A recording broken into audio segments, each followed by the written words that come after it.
Hey guys, welcome back to Marshy's Corner.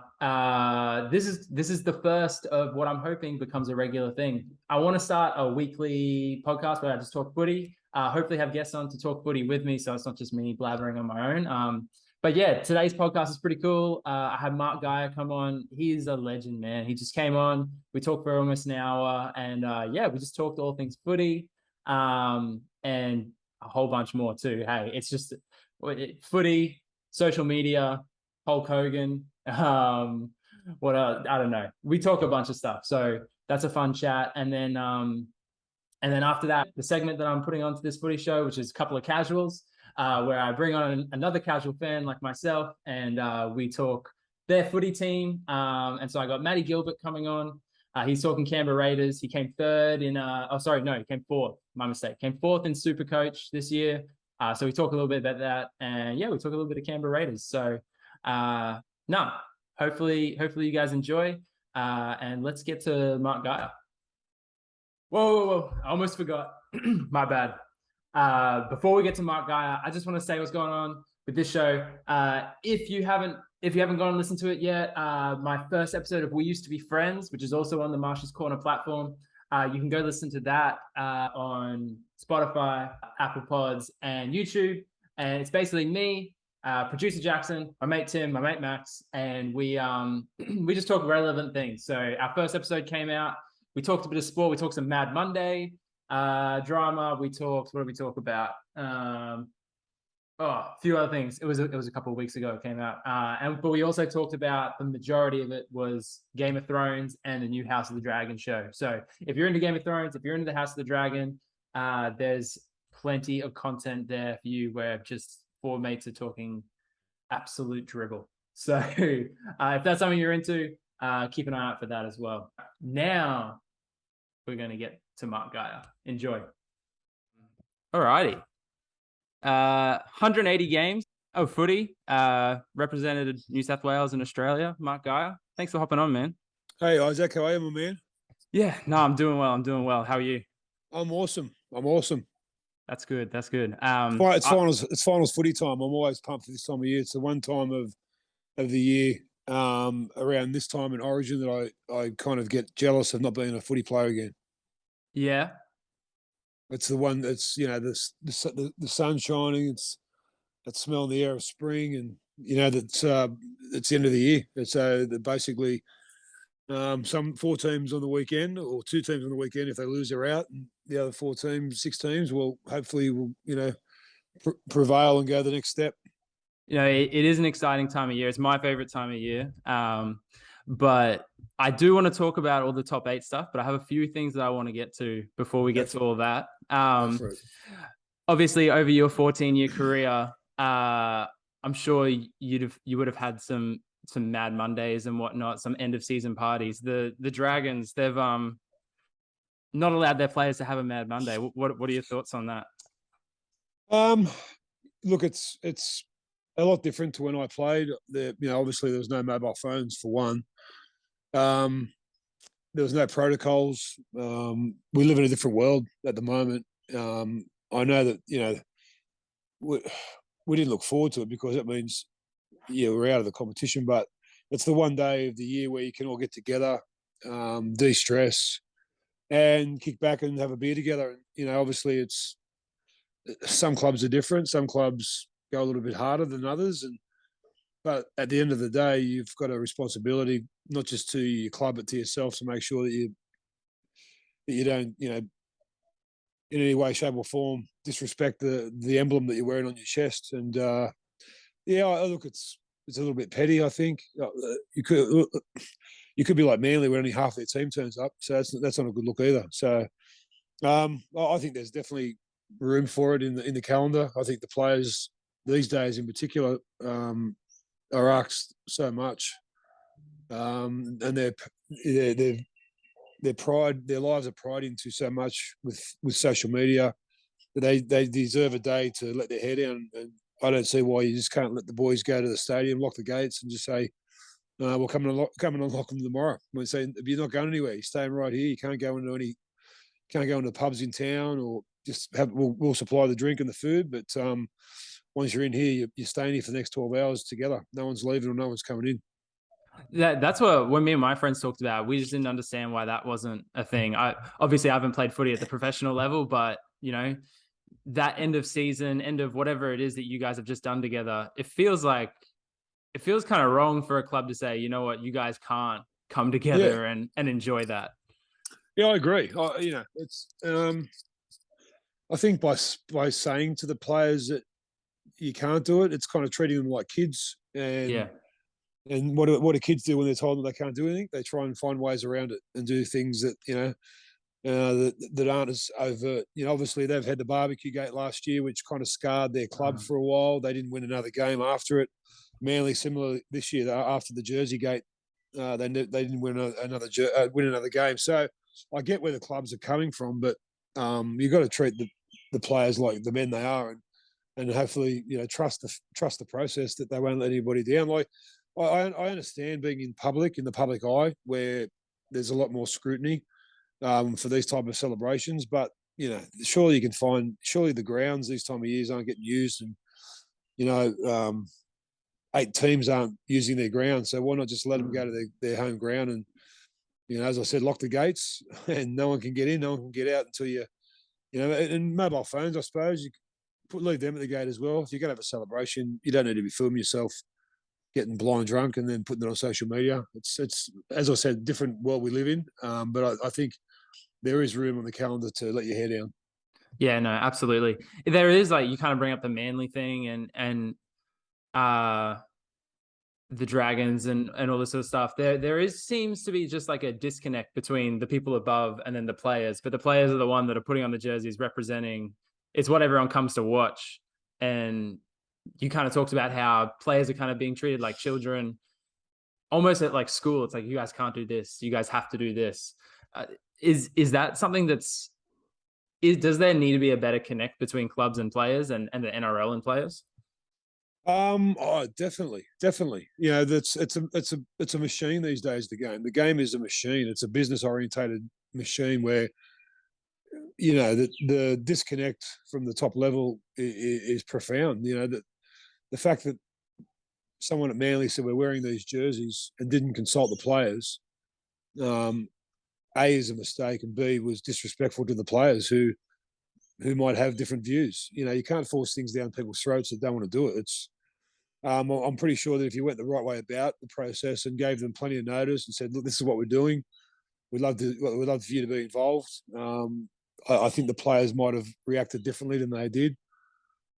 But when you tell people they've got to do something or they can't do something, the first reaction is to try and get around what the hierarchy has told you. So, yeah, there's some clubs don't even have boards these days because they're owned, privately owned. So, but all I know is that the product keeps on keeping on. Rugby league, no matter who's in control at the board level, we're watching players these days who are an average weight of 100 kilos and 6'1" or 6'2", where 20 years ago the average weight would have been 85 kilos and the average height would have been 5'10". So they're getting bigger, they're getting stronger, they're getting faster. The game is at a peak at the moment where it's the viewership has never been so big. The players have earned the right to have some say in what they do, but unfortunately, it's a meat market. It's a business where the clubs aren't loyal, the players aren't loyal. The only people who are loyal in the game are the fans, and they always seem to be the ones who are getting the kick in the guts. Yeah, that's fair enough. The NRL, it's like I'm a fan of sports in general. America, Australia, I watch a lot of sports, and the NRL is genuinely my favorite sport to watch. But there's just so much shit that's around it. Even like the Tyler May situation that's going on right now. Yeah, like there's just the NRL kind of just seems to find a way to fuck it up all the time. But we still come back. Like, we love the game. So, well, that's the thing. It's kind of like the car crash that you're driving past on the freeway. You can't help but look at it. Yeah, That's rugby league. You just can't help it. It's the biggest soap opera that I've ever seen in the world. It's weekly. Something happens weekly. You can bet your bottom dollar that there's going to be something we're going to talk about weekly that isn't rugby league related on field. There's always going to be something off field that's going to happen, and I think that's kind of the bit of the lure that we all get attracted to. That what's going to happen next? What's going to happen next? And then we love being outraged. The outrage these days is outrageous, to be honest. You know, we've got so many people now that can have the comment, like, you know, and I don't want to sound like a dinosaur, but I am. I've been retired 20 years, but the fact that we can have people who can have a fake account on a social media platform and say something about you detrimental, it's got to be addressed. It's got to be addressed. You know, legislation's got to be implemented where something like the social media platforms have got to have a genuine. You've got to have a driver's license to obtain one or something like that. You know, there's got to be consequences for people's actions who just throw barbs at sports people. With, you know, I even me now in the public eye, I don't read comments on Twitter. I don't read comments on Facebook. I don't read comments on Instagram. And I feel better for it. You know, I know that there's 90 people who might say something good about what I'm doing, but there's 10 people who say something bad, and they're the ones that stay in your mind. It's and unfortunately. So I learned, you know, a few years ago that just as soon as you just don't read anything, you feel a lot better about it. You know, I've got 5 kids now who are going through, you know, the different ages, and I've got to teach them about the perils of social media. It's something we never had, but we've got to live with it because it's here to stay. Obviously, I'm not that far removed from school. I graduated about 10 years ago, and even now, me and my friends talk about how I couldn't imagine what school would have been like having things like Snapchat, and because I missed that just like by a couple of years, and you know, we got in enough trouble at school, but you know, some of the I've worked at schools and stuff, coaching sports and whatnot, and there was one time where a girl just wasn't on the team anymore. And then I found out that there was just this massive scandal of people sharing photos and all this other stuff, and the way she was treating it. It's just crazy. I couldn't imagine being around all that. And that's another thing to think about when, you know, we watch these gladiators that play these days. They're human beings. They've got you know, they've got a soul. They've got emotion. They've got a family. They've got things. And just because they play for your favorite team doesn't mean that they want to listen to everything you want to say to them. You know, obviously the good is good and the bad is bad, but yeah, I you know, I couldn't imagine, like some of the kangaroo tours we were on, some of the camps we went on for Origin, some of the, you know, if a mobile phone was even closely present, it'd be scandal after scandal. But we never, no one in my era got in trouble. No, like we knew what we were doing. We knew who to respect. There is a problem these days when you go out on the drink. You know, you always, and that problem is never going to change. That you're always a target. I became one. You know, it starts when you walk into a pub and then you see a table of, you know, blokes who just finished work, and it starts with you can hear them talking about you. Then all of a sudden, 3 beers down, they start walking past you and seeing how tall you are next to them, and just, you know, then ice gets thrown at you, and that's all that type of shit that's got to be. Yeah, that's part of the game. It's part of the game. Brave to throw some ice at you. Well, hence why I had 4 assault charges over my career. So, did you? I, you know, again, I should have walked away. I shouldn't have put myself in that situation. And now, only now that where I'm, you know, in the last 5 or 6 years, have I learnt that once the function's finished, get in an Uber, or even Ubers weren't around then, get in a cab and get yourself home. And you wake up the next morning feeling a lot better than if you had a drama or an argument with one in the public, and you're worried about what's going to be in the media the next day. So just the simple equation is to remove yourself from that scenario. It's kind of crazy how many people just find the energy to like go out of their way to get underneath someone else's skin. Well, that's hard work. It's hard work to be a prick. Yeah, it's easy to be a nice guy and say, yep, you know, but it's very hard to be a bastard, and it takes energy to be someone who just loathes everything they see and then says it online. It's, you know, it's one of them situations where, as I said just a bit earlier, we've got to learn to live with it, because it's not going anywhere. It's, you know, legislation is, if the legislation I talk about could be 10 years away, where, you know, so, you know, that's, as a father, I don't care what people say about me. But it's when your family are bought into it, which is a different scenario. Yeah, absolutely. There's two ways I want to take this conversation, because I wanted to ask some more Mad Monday stuff, but then also talking about this social media thing and whatnot. I was a part of a little bit of the controversy last weekend with the Tyson Gamble thing. Okay. Because so it was my podcast that Tyson Gamble came on, and it was over a month ago now that he actually hopped on and said what he said, and at the time it didn't feel like he said anything particularly wrong. We had a 2-hour long conversation, and he had nothing but good things to say about Kevy, Adam Reynolds, and that's what happens. The Broncos in general. But then you've got other media outlets who are just in a slow news week, who are craving something to attack. And I've read the comments about Tyson was trying to give Reynolds a rap in my eyes. That doesn't sell papers, or that doesn't get clicks when the click is that everyone said, let's get rid of Tyson Gamble because he's disrespecting Kevin Walters. But if you looked at the whole interview, which I did, that was one extract out of a long chat that you had with him. Yeah, they took about 5 words, and that became the headline. And so I obviously felt pretty bad myself, and I reached out to Tyson, and he was all good with it and stuff. But it's just you learn. You've learned a lesson. Absolutely. And Tyson would learn a lesson, and he's a young kid, man. We can't expect everyone to be perfect. No one is perfect. Even on the footy field, everyone loves bagging the referees, but I've never seen a player play a perfect game. Yeah, but we even had. Oh, sorry. I was just gonna say we even had the conversation where, Adam Reynolds has obviously come to the Broncos. You've got one of the best halfbacks of all time that's been around for what is it, 13 years, 14 years now. Yep. And you can't tell me that when Cooper Cronk went to the Roosters that there weren't people doing the same thing, or when he was there at Melbourne, Munster wasn't coming to him, and exactly. Yeah, that's there's two things out of that. A lot of people have got podcasts these days. A lot of people have got an opinion, and a lot of people want to talk about. I would dare to say that NRL podcasts over the last even 2 to 3 years have probably gone up by 200%. So everyone's trying to find a different angle to make their podcast listenable.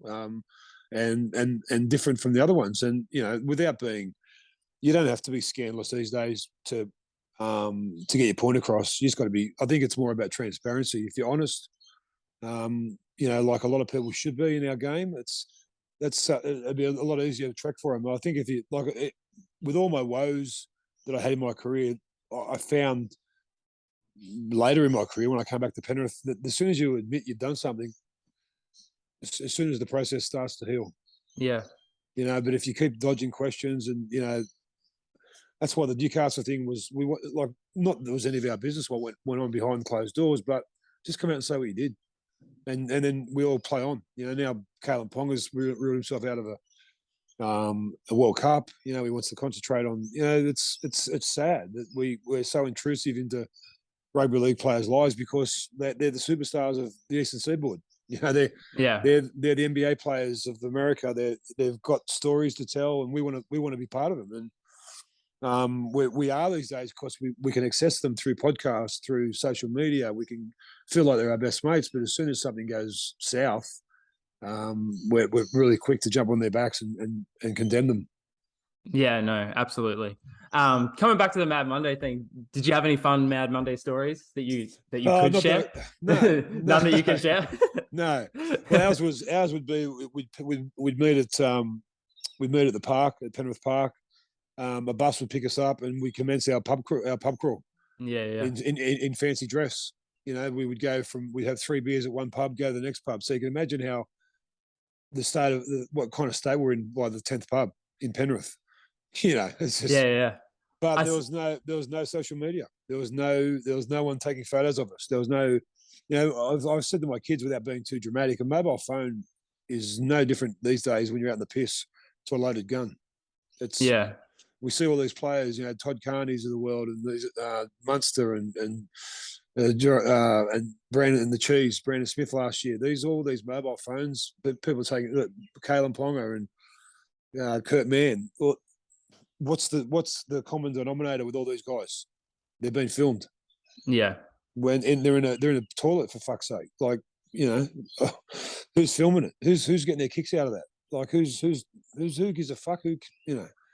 If I take photos with every person that asks me for a photo, but as soon as someone wants to film me in an area where I don't want to be filmed, I tell them to turn that off. This is not for you to see.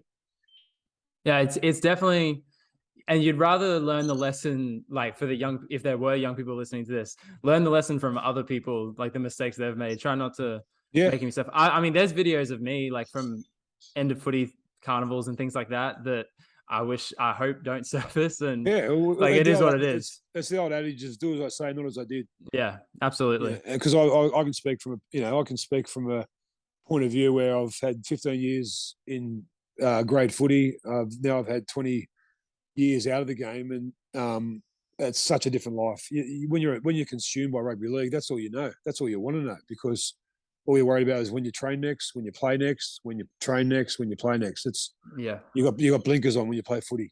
But mobile phones have changed the whole landscape. They've just every time you go out, people can make money out of you if you fuck up. Yeah. I saw a video of you interviewing someone that would have been great on a Mad Monday. Dennis Rodman. I was so nervous. I was at the Footy Show, and I was one of my first appearances on the Footy Show post career, and they said, "MG, you know much about wrestling?" I said, "Yeah, why?" They said, "We've got Dennis Rodman coming on." I said, "What?" I said, "Not just wrestling, but basketball as well." But he's one of the best defenders that ever played the game, and a bit of a loose cannon. Like I said, "Oh, I can't wait." And then I just blurted out WCW and all this other shit. I had a script ready, but the script went because Dennis Rodman was there. Yeah. And it was funny. I saw that clip as well. Someone sent it to me.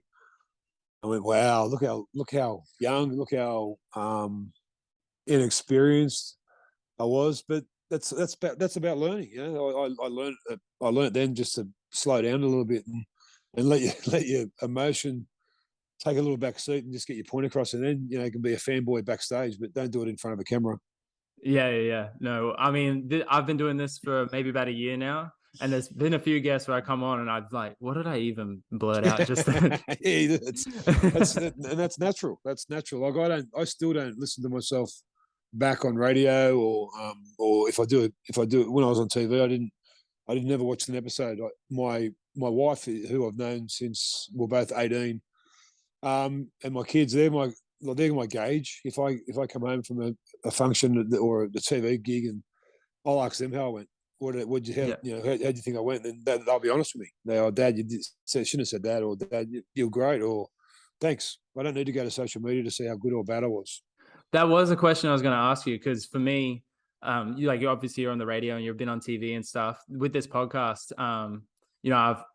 I've played basketball at a decent level, and I played a little bit of footy and stuff, and you have video sessions and you go back and you watch yourself. And I started doing that early on with my podcast, just kind of listening and trying to go, okay, well, I do this kind of poorly, I do this kind of well. But now at the moment, I try not to go back and listen to it. I put it out there, and it is what it is. And 100%, keep it moving. You'll get told by your loved ones who are close to you, or your close mates, whether you're doing something good or bad. They're the only ones you have to worry about. Yeah, you can count on one hand how many people's opinion you should listen to.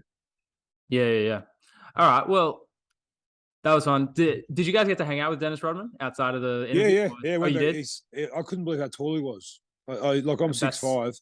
He'd be about 6'9", would he? He's 6'10", yeah. Yeah. He's just a giant, man. I went, wow. He could, and obviously Carnage is his second name because he'd carve it wherever he went. But, I had a couple of them experiences over my life. I'm a big WWF or whatever it is now, WWE.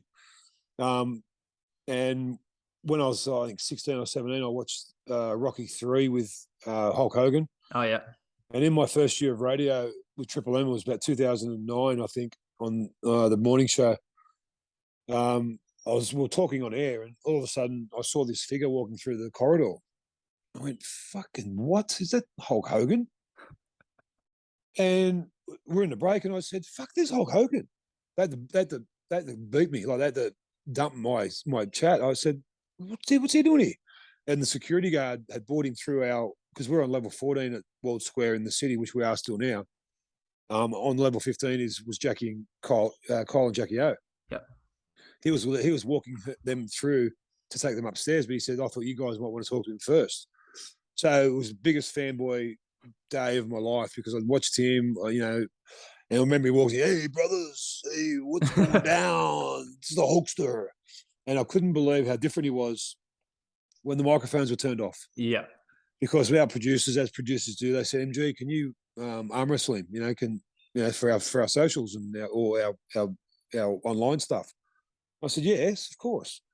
So in the outbreak, we went out to this table and Hulk goes, hey, buddy, don't take it too hard on me, man. I've got my arms are fucked. And, this different voice, like normal. I went, where's the voice? And he goes, oh man, that's imagine if I walked around talking like that all day, I'd look like a fucking idiot. I've got to have it down, So I remember that stuck with me. The video, he beat me in the video, and I remember like one of the most, that was that, and we're on a kangaroo tour, and we're playing in France, and it was kind of the end of the tour. We're playing against the French second team. It was about 2 degrees. We were playing in tracksuits, and it was just at halftime. We were supposed to be flogging this team by a lot, but it was only like 10-0 our way. So Bobby Fulton's a coach. He's come in and just given it to us. Like, Terrence, come on, you got the Australian jersey on you boys. What's going on? And all of a sudden we heard a bit of a commotion. And right where we were, we're in a town called Carcassonne. There's this really big castle in Carcassonne. Yeah. They were filming Robin Hood there with Kevin Costner. So in walks these entourage with about 30 people and Kevin Costner. And we were going, fuck, it's Kevin Costner. What? Kevin Costner's in the dressing room. So we just all jumped up. Bobby Fulton's talking. We just gone over to Kevin Costner, and we had a bloke on tour with us was taking all our photos, and we said, brother, Cocko, take a photo of me. We're getting photos with Kevin Costner. And I remembered he was as tall as me, but yeah, right. He had these shoes on that were about 6 inches high. So Kevin Costner was about 5'10", but he walked around at 6 foot. It was amazing. It was a couple of insights in the other side of the like mega stars that I saw, which kind of made me think, well, they're just like us. They put on a performance. Yeah. Away from the cameras, they are just like us. They want to be as tall as the tallest bloke. They want to be as loud as the loudest bloke, but deep down they're just bloody humans. And I suppose that gets back to our earlier statement, our earlier chat about rugby league players. That they're 99.9% of rugby league players are decent blokes. And it's the 0. whatever percent that cruels it for those that are trying to be good blokes in society. But that's a really small minority. That's a really small minority in a sport which is in such a contact sport where blokes are just it's amazing how far the game has come. I don't know how far. I don't know what the peak's going to be. They keep saying that. Will we ever break 9 seconds in 100 meters? How big a rugby league player is going to be? I don't know. I really don't know how big they're going to be in the end, because when I was at school, if a bus from another school turned up that we didn't know who they were, we would stand there. We'd look at them outside of our window and say, okay, there's their halfback, there's their wingers, they're definitely their front rowers. That he could be a fullback, we don't know, but they get out of an hour bus, rugby league players, and they're all as big as each other. Yeah, like most halfbacks in the game now are 6'1". It's most wingers are 6'5". Most front rowers are 5'10", but 120 kilos. It's just bizarre how the body transformation, the body sizes, and have changed over the years. Bobby Fulton, Reg Gasnier, Johnny Raper, all these guys were battling to make 85 kilos. And 5'8". They were just so small. And that's because they're professional. That's because the weights room is heavily frequented by a lot of players, and we're turning these rugby league players into the ultimate wrecking machines. Well, in the end, that's where sport goes, right? It just continues to level and level and it level. It evolves, yeah. Like you see, obviously, what the NFL is like these days, and we've got players. I mean, Latrell just released that doco of him going over to America and doing that. And I mean, you talk about a player that is just the same size as any position. Like me and my friends were talking about who's the most versatile player in the NRL. I feel like you could pretty much put Latrell everywhere. and he'd do a job, except for maybe hooker. Like Yeah. that might be the only position he might be a bit too big for there. It's amazing. He's leading these finals this weekend. He's one bloke who the pressure's going to be on, and playing against his old team, he's come out through the week saying that he doesn't like people booing him. Unfortunately, that's part of the game. You know, there is a line. You can boo as much as you want because he did play for the Roosters. He was involved in an incident with Joey Manu. So the last thing the Roosters fans are going to do is clap him. It's just. I used to look at it as a badge of honour when the opposing crowds would boo me. I thought, yeah, great. I'm under their skin. So hopefully I'm under the player's skin as well. I was a bit surprised by that comment. I guess someone like Latrell, who just seems to be, there's a negative thing about him all the time. Maybe he's just sick of that. But I was a bit confused when I heard that comment that he made. It's pressure.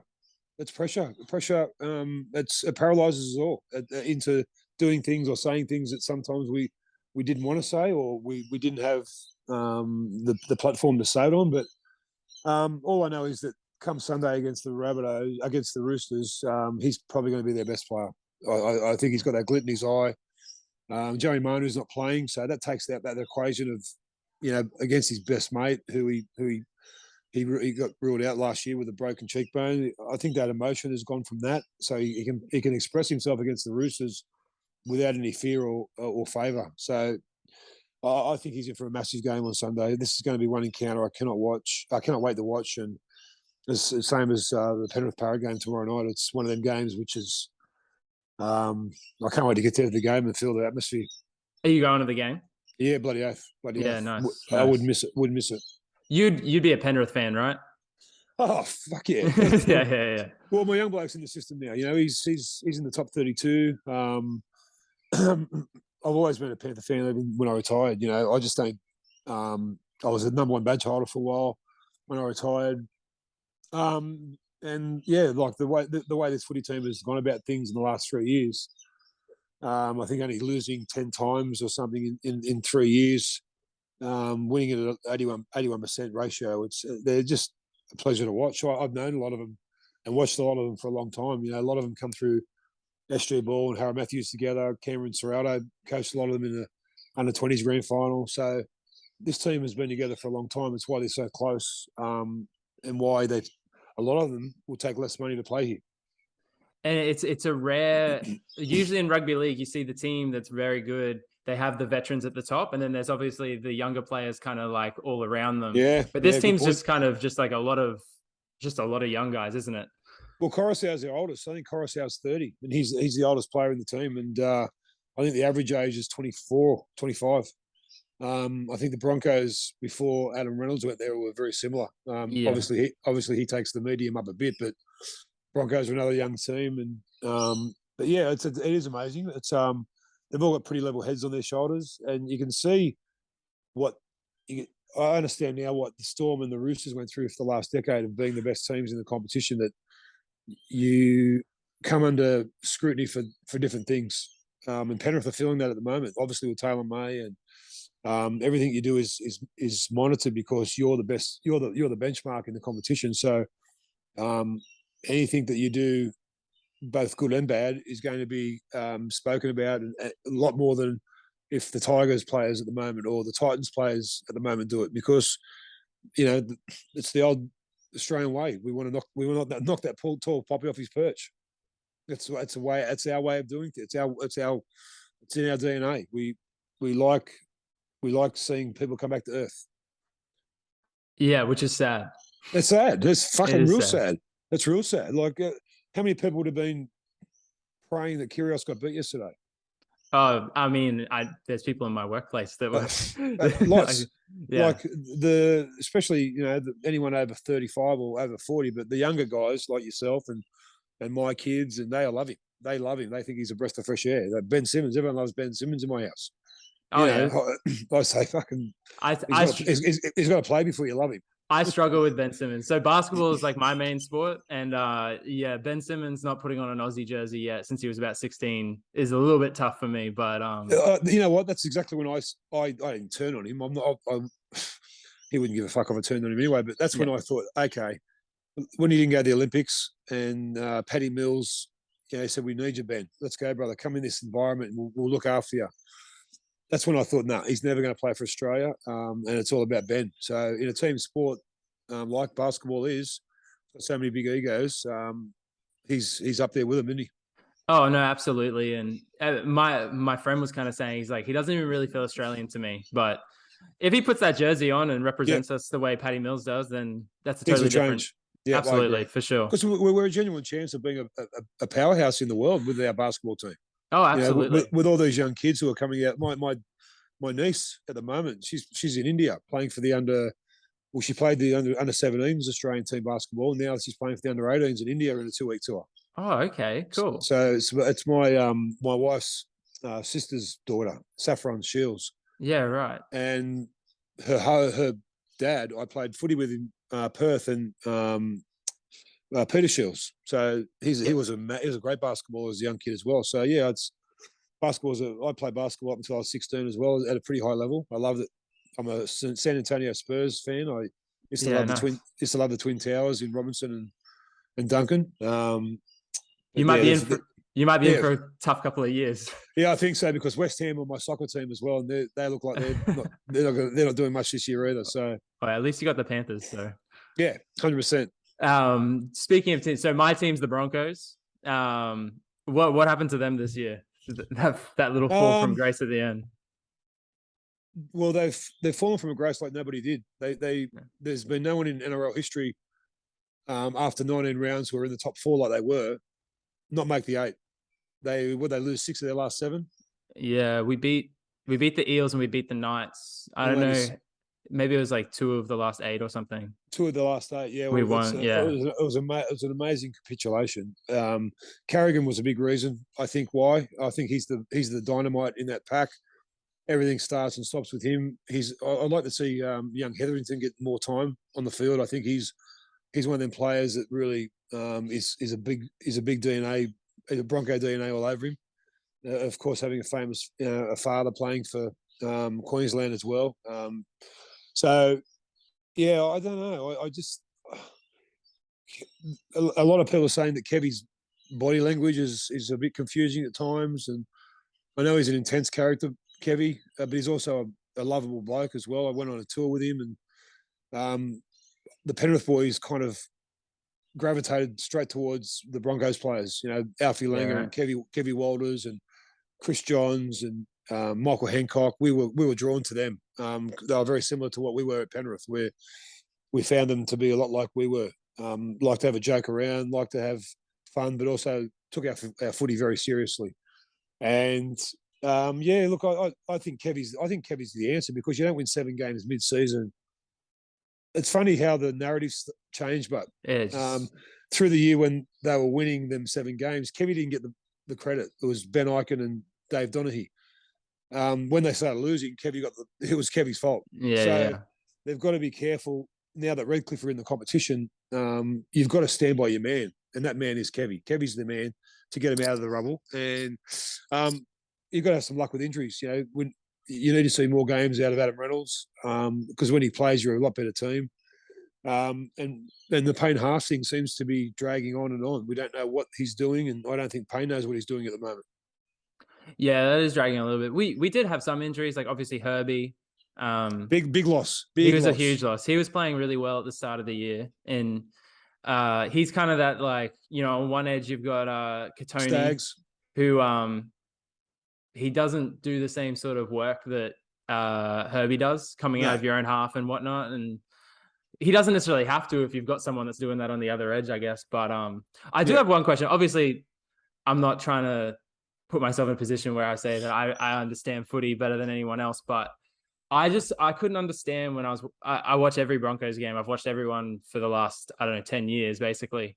I don't understand, like, in a time when the league is the quickest it's ever been, and you've got all these mobile big forwards that, like, some of them are big, but then at the same time, a lot of forwards, like, playing in that lock position are a little bit smaller. And those last few games, we were putting guys like Ryan James in the 13 when you've got someone like Kobe Hetherington on the bench, Yeah. who obviously can match the pace. And then for me, maybe I'm a little bit biased, but I really enjoyed Tyson Gamble even before he came on the podcast.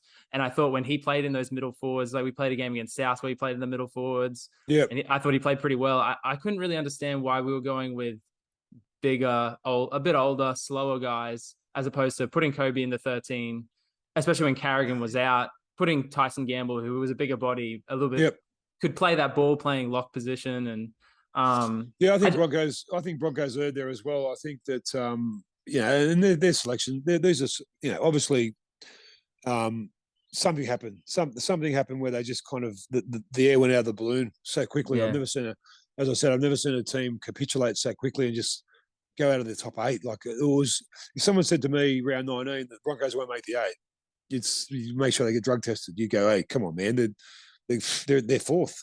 How are they going to miss the 8? Like, and it was just bang, bang, bang, bang, bang. And a couple of selections were head scratchers, but at the end of the day, you got to have players with a really good attitude who want to be there. And obviously Tyson's going to Newcastle.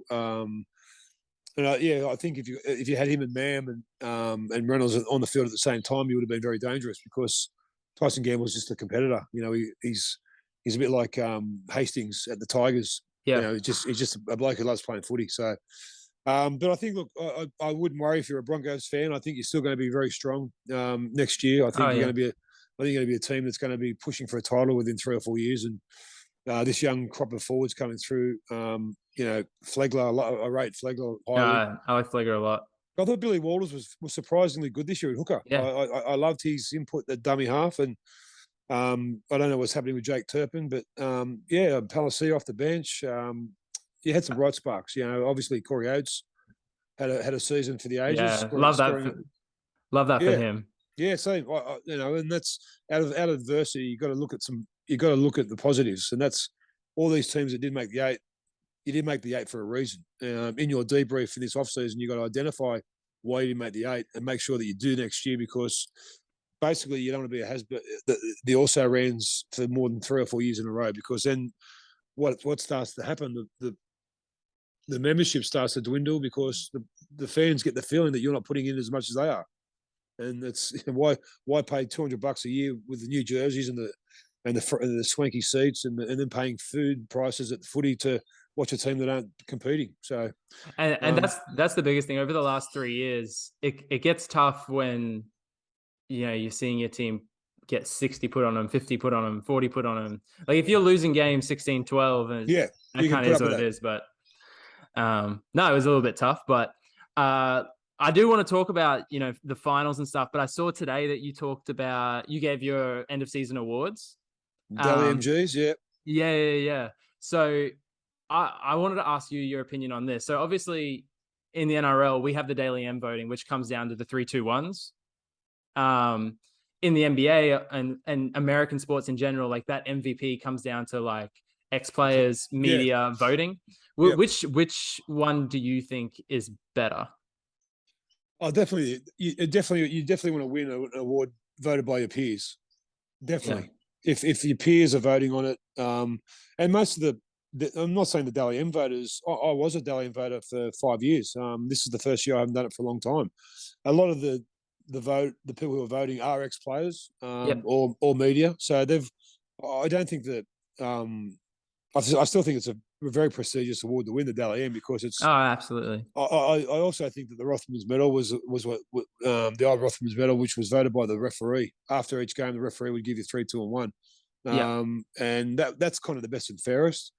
Doesn't mean you're the best player, because I would never have got the best player, because I always had run in with referees. I just couldn't bite my lip. So if you've got a big mouth, you're never going to win the Rothmans Medal. But Dally M, I like the way they do it. I think it's pretty. It's an honest way to do it. Everyone has different opinions, and no matter whether you give a 10, 9, 8, whatever it is. I think at the end of the day, we're going to get the top 5 players that played the game close enough to the top 5. I think that there's going to be Ben Hunt, there's going to be Nico Hines, there's going to be Isaiah Yeo, Dylan Edwards, James Tedesco. So that would probably be my 5, but it would seem a little bit funny to me if, like, I'm a big Ben Hunt fan, But if, say, Ben Hunt was to win that Dally M and the Dragons don't make the top 8, and then you got a guy like Nico Hines that goes to the Sharks and has probably just as good a year, but might just fall out, but his team finishes top 4. I don't know. That's just the way I look at it. But well, it's also kind of, I always had a drama with the way the man of the match in the grand finals being voted on. You know, obviously I was in the grand final in '91, and Brad Clyde, fantastic player, fantastic bloke, but he wasn't the best player on the field. Roy Simmons, who was playing his last game, scored 2 tries. He should have been the man of the match. My analogy is that if you've played so well in a losing team, you should have won. You should have been the reason they won.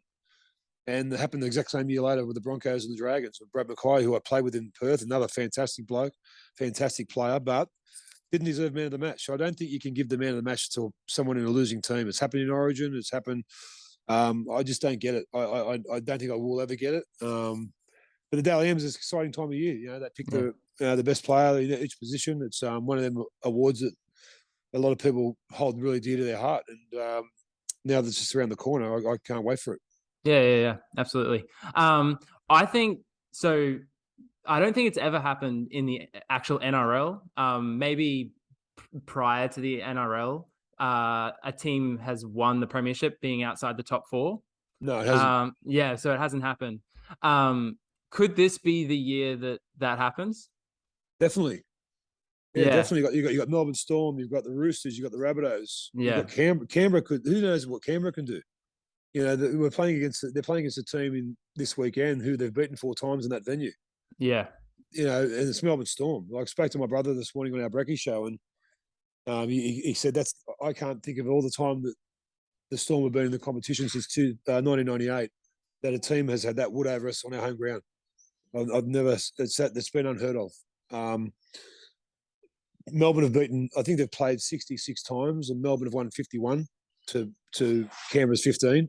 But the 4 most important ones they've won is the last 4. And you're only as good as your last game. So, yeah, look, I honestly think, and even with my Penrith hat on, that these 4 games we're about to watch, it can go either way, every one of them. Yeah, I can't remember saying that about the final series ever. The NRL must be just sitting there rubbing their hands together, going, absolutely. There is a rugby league god somewhere there, because we just had 2 years of lockdown. Our first year of being out and free, we've got this. Like, come on. Like, I've just seen that the AFL have signed a record TV deal. I guarantee you that the NRL will gazump it. Yeah. No, it's going to be a phenomenal. Who's your? Give me like a top 3. Who's your top 3 to win it this year? Nico Hines, Ben Hunt. Oh, I'm sorry. I meant the premiership. Oh, the premiership. Yeah. Penrith, Parramatta, and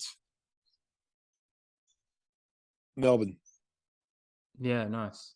I was getting ready to put a little bit of a punt on the Roosters until the Joey Manu injury happened. Joe, that's a game changer. Like, he is such a barometer in that team. Everything that happens with the Roosters obviously starts with Hargraves and Lodge of late, but the finishing touches has Joey Manu's name all over it. Against down in Melbourne, when they beat Melbourne a couple of weeks back, every time Melbourne put a kick up, he was on the field to defuse the bomb.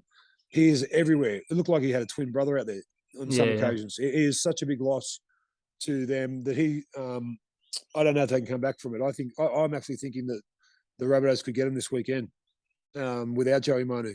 Oh no, absolutely. That's going to be a Latrell, the way he's played this year, and yeah, no. And don't forget, Murray and Cook are both back. I was actually, so Murray is playing. Murray will play. Yeah, he'll play. Yeah. He's ticked every box as far as the protocols go, which is good news for him. They go through an extensive. We know a lot more. We learn. We're educated now on head knocks. These guys, I've seen it happen first time. My young bloke was playing New South Wales Cup earlier in the year, and he got a head knock against the Jets. And I went back, not backstage. I went back around to the dressing room, and he was, as I walked in to see if he was okay, he was undergoing a HIA test. Man, you can't do it. I wouldn't be able to do it like without having a head knock. You got to do the alphabet backwards. You got to remember this words I said after. You know, it's amazing what they do, what they've got to do. So look, the reason I think we're seeing so many HIAs, A, we're more aware of them.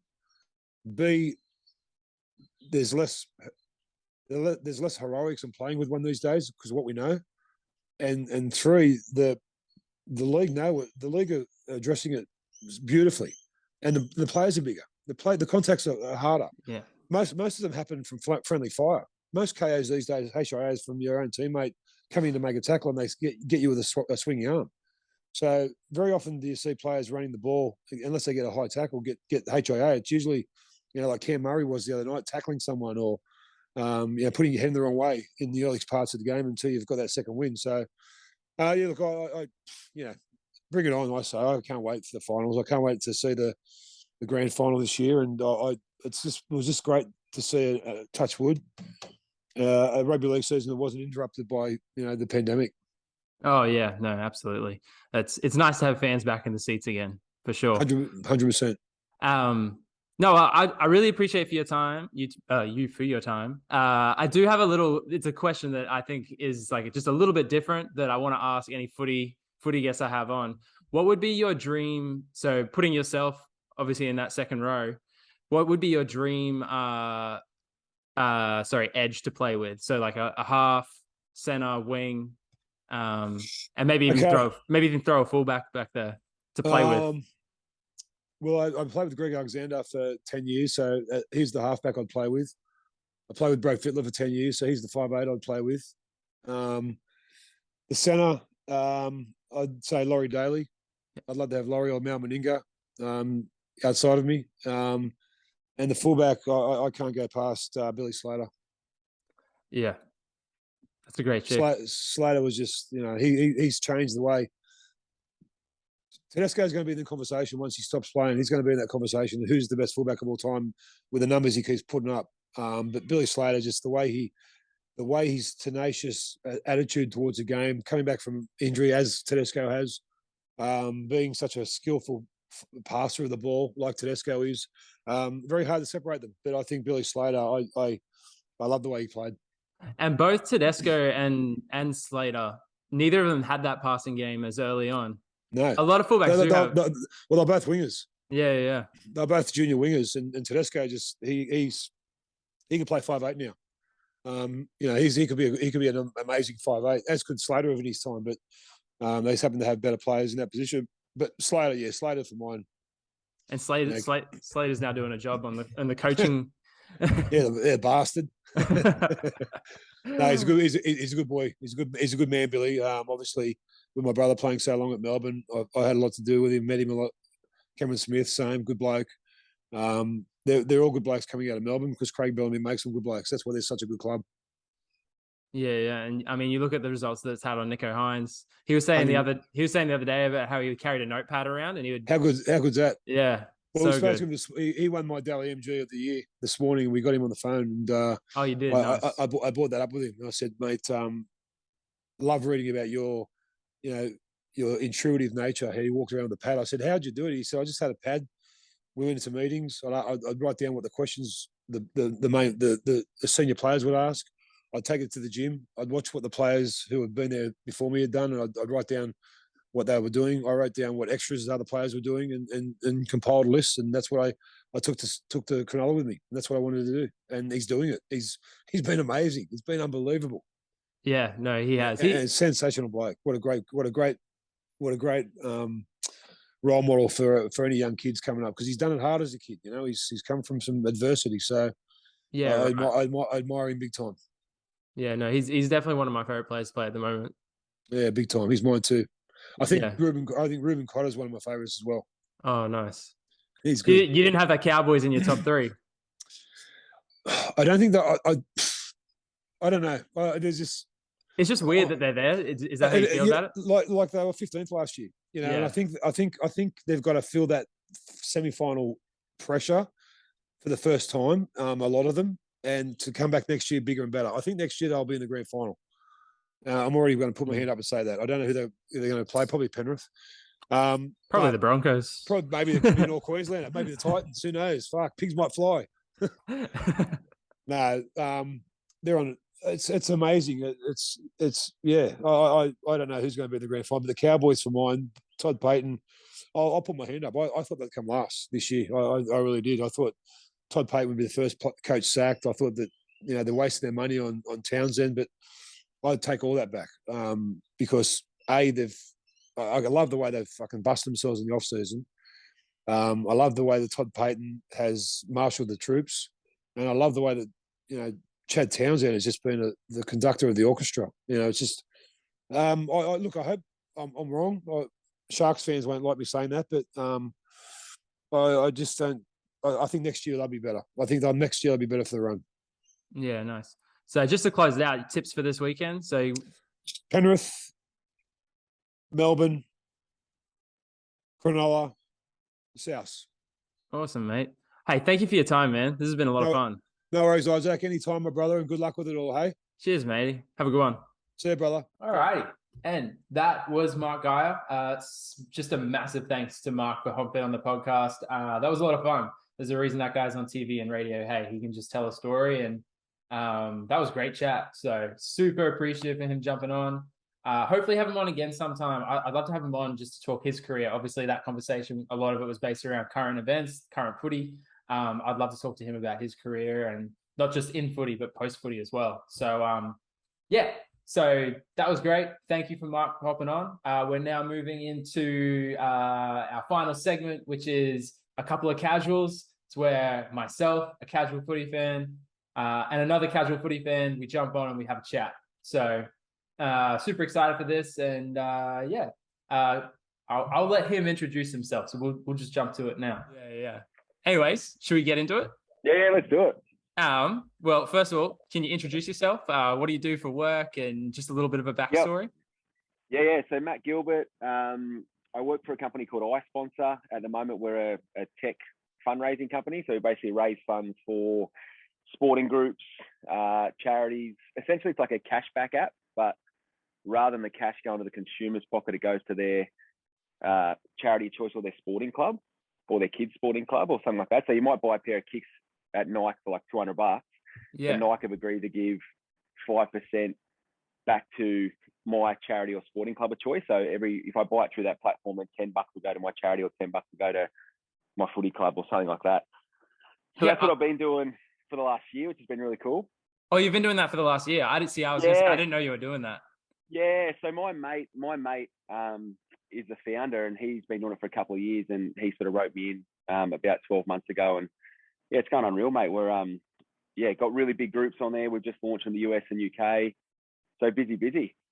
That's mad. And then it's so good. It's so good. And then on top of that, obviously got the gym. So run a fit stop, as you know, with my wife, who pretty much handles the day-to-day there. Yeah, nice. So family man, wife, kids. Family man, yeah. So a couple of kids. I don't know if I've actually even told you this, mate, but we've got another one on the way. So we've got. Didn't know that. Yeah. So you might not have seen Jill around tag recently, mate, for that exact reason. But we've got, so 5 and 6 year old and one due at Christmas. Little boy this time. So 2 girls at the moment, and then a little boy due at Chrissy. Yeah, that's exciting. Decided to not go down the surprise route, or with the sex, yeah. Yeah, so I was a little surprised this one. So I thought, look, we've probably had enough surprises. So let's find out. Drive around. Congratulations, mate. That's awesome. Thanks, mate. Yeah, future halfback for the green machine, hopefully. Well, you kind of just gave it away before, so we obviously know each other through OzTag. And so this segment, a couple of casuals, as a lot of casuals do, they find a way to continue their glory days of continuing playing footy, and we do that through OzTag. Absolutely. So who would you compare yourself with? Who's your NRL equivalent for OzTag with your own playing style? Wow. Probably Martin Lang these days, unfortunately. But no, I played in the centres growing up. So yeah, players that I loved. I know you're a massive fan as well. Like, love Justin Hodges, big fan. Mark Geyer, like these kind of guys.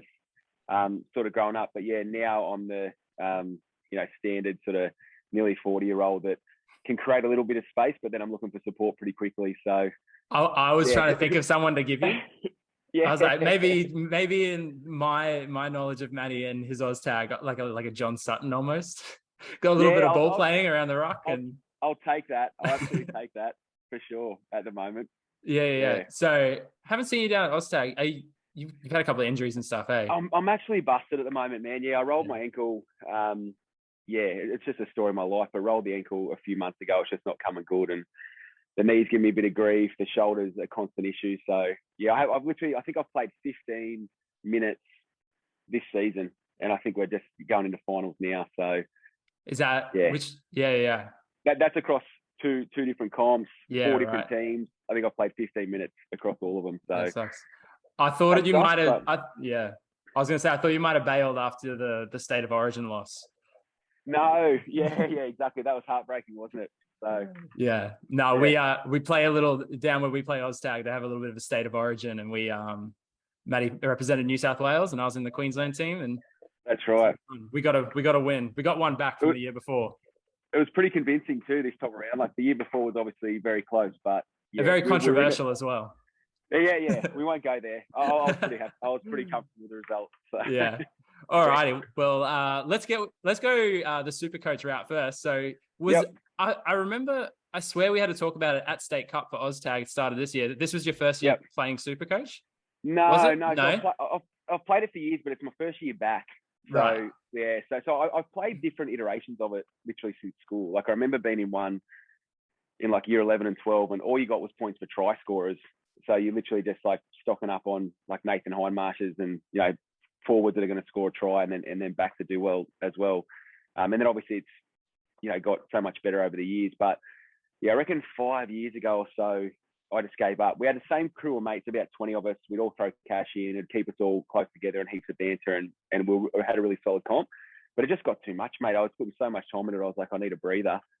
But then this year got roped back in, and then had a cracker. So so you finished third. It was good fun. Finished fourth.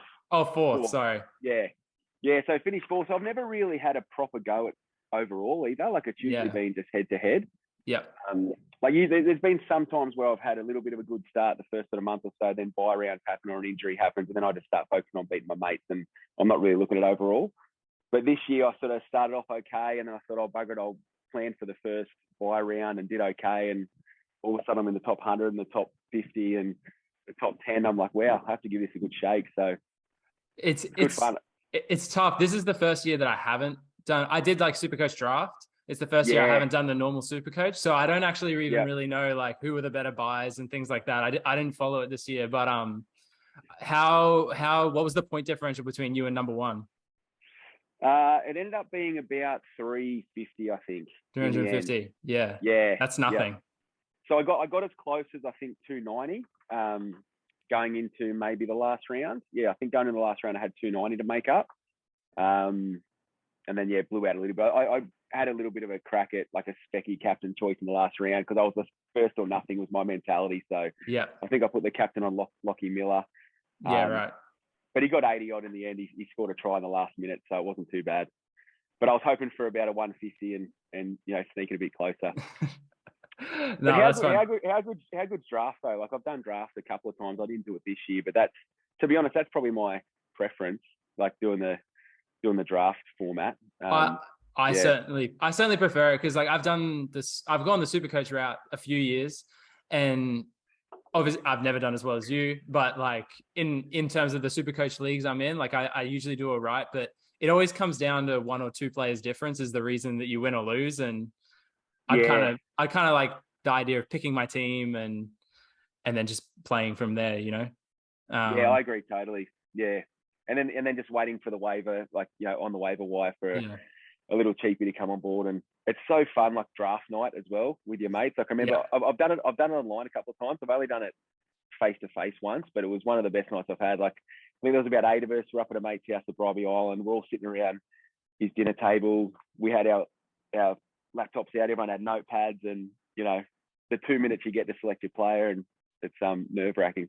No, it's always a good time. It's good fun.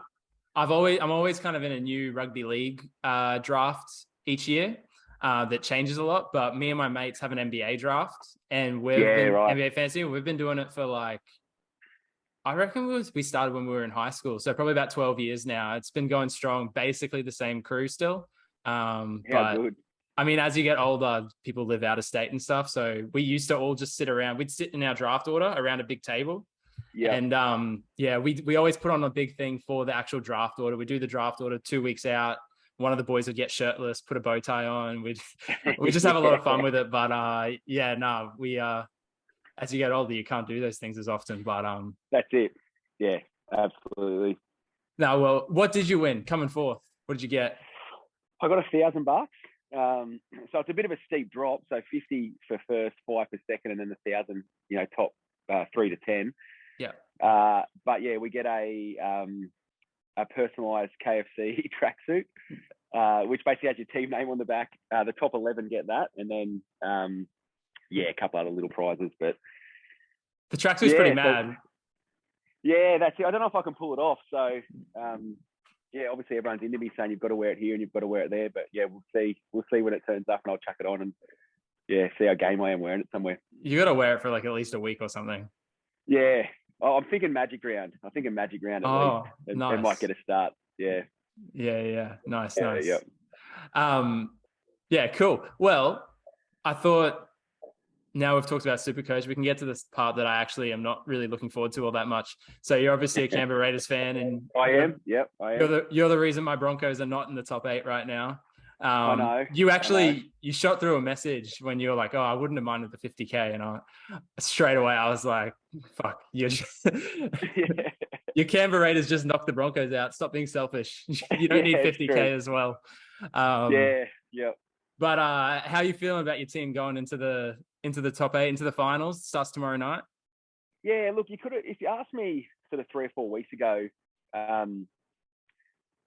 probably wasn't enjoying how we were playing. Like, we were winning, but I still thought we had a long way to go. I think the last couple of weeks we've gelled a fair bit in attack, but we've also played, Manly and the Tigers, who have clearly sort of tapped out for the season. So I don't know if that's a real indicator, but obviously happy to be there. But I'm not really sure where we're at in terms of the other teams, like the other top 7. I think it's one of the most exciting final series in a long time. Like, all the matchups are so unreal. The form's great, but I'm not sure where we sit. You never know. Like, I think we've won the last 4 down there at Amy Park. It's hard to tell, but obviously excited to be there. I actually feel for the Broncos fans, mate, and yourself included. I feel for us too.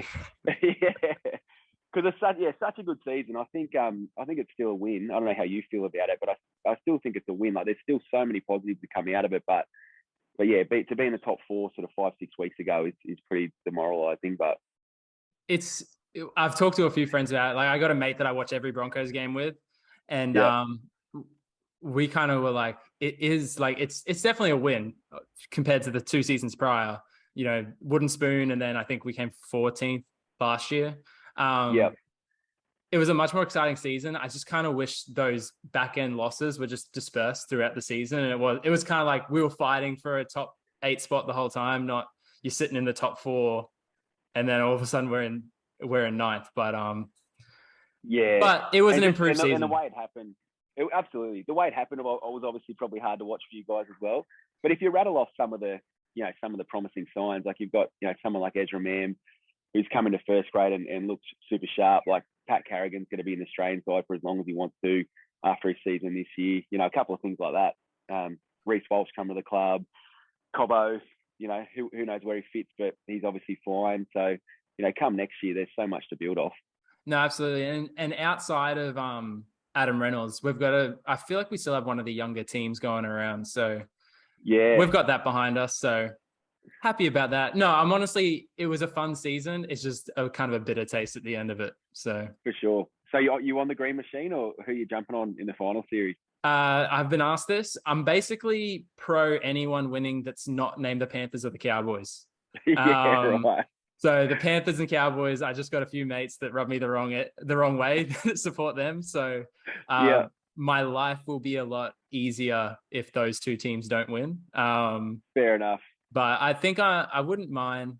I like a lot of the Melbourne players. I like Munster and Hughes, and Yeah. I'm a big Latrell fan, so if South go Yep. all the way, I wouldn't mind that. Yeah. I'm just, as you were saying, it's just such an exciting top 8. I'm pretty excited for the finals just in general. So Yeah, me too. Me too. I think it's going to be unreal. Yeah, so I had Geyer on, Mark Geyer on before this podcast, and we were talking about whether this could be the year that a team wins outside the top 4, because it hasn't happened in the history of the NRL. That's right. Yeah. So could happen. Oh, it feels like there's more of a chance this year than there ever has been before. Like you talk about the Cowboys and Sharks, like obviously they've had like unbelievable seasons, but there's still a little bit of an unknown when it gets to the big time, the end of the season and those bigger games. And then you got, those guys outside the 8, Roosters, Bunnies and Storm, you won't throw the Raiders in there, but those 3, the form they're playing, the big name players they've got, you just never know. Like you say, you don't want to throw the Raiders in there, but they've done a lot of handiwork against the Melbourne Storm. So if there was one team for you to match up against in the first round of the finals, there's probably a little bit of confidence there. Like, oh, we can get the job done here. It is probably the best matchup. It's the best matchup you could ask for. Yeah, like I'd prefer to be playing them even down there the way the season's gone, more than the Roosters, and the Bunnies. The crazy thing for me is the way that the last sort of month or two's gone, the fact that one of the Roosters or Bunnies will be gone sort of this weekend, because it sort of feels like both of them should go, deeper than sort of the first round. But yeah, one's gone. So yeah, I was ready to put a little bit of money on the Roosters to win the whole thing until the Joey Manu injury. And now it's just a little bit like, oh, they still have that spine and the forward pack and, great play. Daniel Tupou, I'm a big Daniel Tupou fan. but he's had a great year too. Yeah, he has. So no, excited for the footy this weekend to start. It's we've us boys have made sure that we're not, because we've started training for nationals for OzTag, and we've gone we're not training Sunday afternoon, so you can make it Saturday morning, you can make it Sunday morning, but if you put it Sunday arvo, we won't be there. So yeah, for sure. No, that's cool. So I guess now I've just got a couple of fun little Raiders questions for you, and then I'll let you get out of here so you can pick the kids up. Done. Do it. So my first one is, who's your favorite Raider of all time? It's a tough one. I could probably rattle off 5, but I'd probably say Laurie Daly. Actually, sorry, before we get to this, I forgot to ask, how did your Canberra fandom start? Where's that come from? It's just family. So I was born and raised a couple hundred Ks from Canberra. And then, so when they came into the comp, I think it was a couple of years before I was born, 82. My sort of family jumped on, my grandfather and, my dad. And, sort of when I was 3 and 4 or 5 and sort of started taking interest, I just sort of adopted that from the family. Yeah, nice. And so Laurie Daly... And obviously it was a good time as well. So I was born 84. So we won 89, 90 and I was 5 and 6. And then we won 94 and had another GF loss in there. So my sort of 5 to 10 age of going for the Raiders, we were obviously flying. So it's been a little bit tougher to support them the last, 20, 30 years, but that was a good start. You've had one finals appearance in there, haven't you? Yeah, one GF versus the Roosters a few years ago. The 6 again. That's right. So, yeah. Tough. Yeah, so that's Laurie, they mate, all family. But Laurie Daly, I'd say. Yeah, nice. Yeah. What was it about Laurie? Oh, just that big sort of running, 5'8", but just one of those guys that like softly spoken off the field, like even now, but get him on the field and he would just cut people in half with his defense. Super strong ball runner, but like soft skills with his hands, like just complete package for me. Yeah, nice. Yeah, and from not far where I grew up as well. He's from Junee, which is in Group 9, which is sort of the group that I played footy in as well. So not far from home. Yeah, cool. The next question is, so if you were an all-time dream Raiders spine. Wow. So it's probably the spine of the early 90s, actually. Like, I don't know if you'd have to change it too much. It would pretty much be Daly at 6, Stewart at 7. Fullback's slightly more contentious, but I'd still probably throw Mullins in there. Like, Belcher would probably be a chance, but I'd throw Mullins in there. And then Stevie Walters at 9. So nice. They all pretty much have played together in the spine, over our glory years. So, and if you were to throw, so keep going. No, I was just going to say, I'd probably stick with that. Yeah, nice. If you were to throw a 14 in there, who would your 14 be?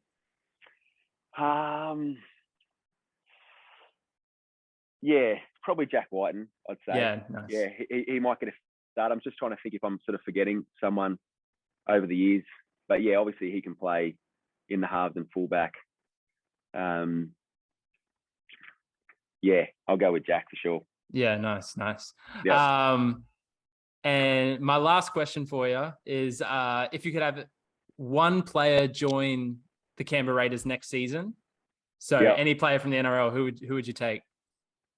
Oh, it's probably like a bit of a yeah, I'm sure a lot of people would say this, but I'd say Cleary, to be honest. Like I think we've been short of a halfback for a while. I think I was really excited about George Williams when he came to the club. I think he did great things there. I think Fogarty's been quite good. He's obviously pretty stable and gets the team around the park, got a good kicking game. Lacks a little bit with sort of speed and agility and a running game. I think you drop Cleary into our side, like with our forward pack, and someone like Jack Whiten running the footy. I think he changes us like instantly. So yeah, how much shit do you reckon Fogarty cops from Papali?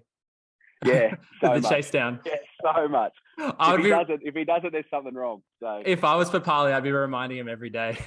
Absolutely. But I thought Fogarty was really good. And again, like I said, it was against the Tigers and we're up 42-0 at half time. So how much he can take away from, I'm not sure. But I think that was his best game that he played for us on the weekend. He looked really sharp. So, be interesting to see how we go this weekend. No, you boys have to be going into the finals with a bit of confidence. Yeah. Like I think, I don't know the exact sort of number. I think we've won the last 4. I think we've probably won 10 out of the last 12, even though we've had a pretty good run back end of the season. But yeah, who knows? We have to start strong, that's for sure. Because like you said, Melbourne are unreal, and Melbourne have probably been my favourite side to watch, similar to what you just said, for a lot of years. Like, they're just unreal how they go about it. So, but we're probably getting them at the right time. Like this year's been uncharacteristic for them.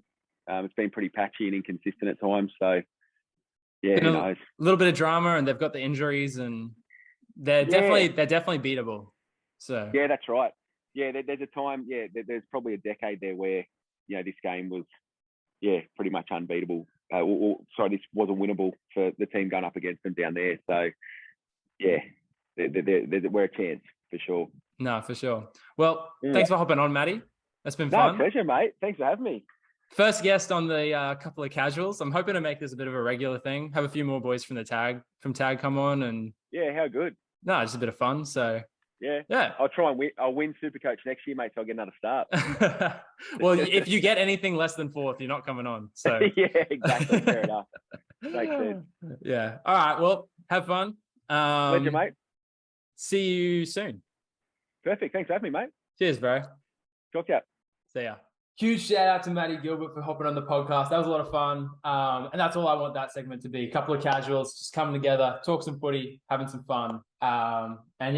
So that is the wrap up on this week's footy podcast. I'm hoping to have another one to you next week. So after that first round of the footy, I'm not sure who I'm going to get on to talk about it, but I'll try and work something out.